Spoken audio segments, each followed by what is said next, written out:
నీ పాదాలకు మూవల్ల నా అడుగులు సాగాలమ్మా, నీ పెదవుల చిరునవ్వుల్లా నా ఊపిరి వెలగాలమ్మా.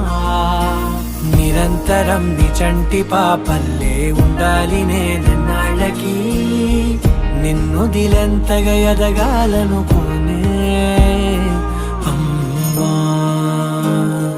అణువణువణు నీ కొలువే అమ్మా, ఎదసడిలో శృతిలయలు నువ్వే అమ్మా. నే కొలిచే శారదవే, నన్ను నిత్యం నడిపే సారథివే.